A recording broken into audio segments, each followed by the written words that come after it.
د پاکستان حکومت لخوا پر ډیورن فرضي کرښه نوي ګامونه. سلام، وخت مو پخیر ملګرو. که تاسو هم غواړئ په پوره جزئیاتو پوه شئ، ویډیو ته اخره وګورئ او زموږ پښتو پلس چینل هم سبسکرایب کړئ. پر ډیورن کرښه د پاکستانی حکومت نوي ګامونه. پاکستانی چارواکي وایي پر ډیورن کرښه یې افغانستان ته په ورغلو 5 مهمو لارو د خلکو د تګ راتګ او ترانزیت لپاره اساني راوستي. پاکستانی چارواکو نه دی ویلي چې دغه اساني به د خلکو په اوښتو راوښتو کې کوم ډول اغیز ولري، خو وایي تر پخوا به چارې ښې شي.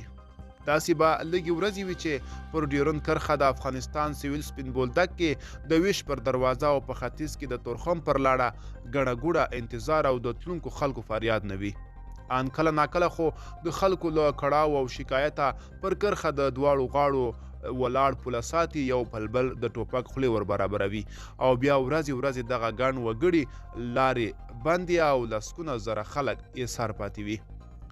وروستۍ پیښه په سپین بولدک کې د افغانانو کړولو سره د یوه ناپېژانده وسلوال له لورې د یوه پاکستاني مامور وژنه او د 2 نورو ټپي کېدو چې وروسته یو سړی په ویډیو کې ادعا وکړه چې د افغان کډوالو د کړونې په غچ کې یې دغه برید کړی دی.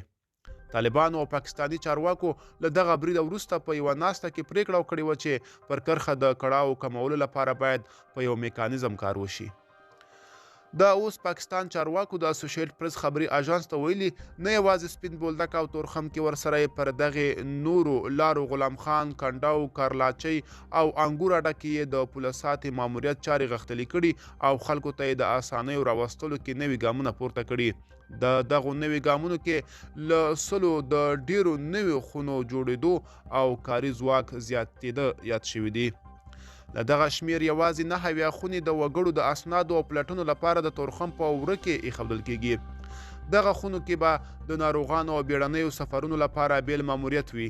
ورسره به شرایطو ته په کتو ځینې افغانانو ته له اسنادو پرته د تګ راتګ اجازه هم ورکول کیږي. د پاکستان یو امنیتي سرچینې وایي ډیورن کرښه یوه داسې لاره ده چې نړۍ کې به بل یو هیواد هم دومره وګړو ته د تګ راتګ بیلګه ونه لري. پاکستان چارواکي وایي له ترانزیت او سوداګرۍ سره په خوا کې پر دغو 15 لارو شاوخوا 315,000 کسان په میاشتې ډول تګ راتګ کوي. ملګرو، که تاسو هم د دې ویډیو په اړه څه نظر لرئ موږ سره کمنټ کې شریک کړئ. د لا ښکلې ویډیوګانو لپاره موږ سره پاتې شئ. تر بیا ښه وخت.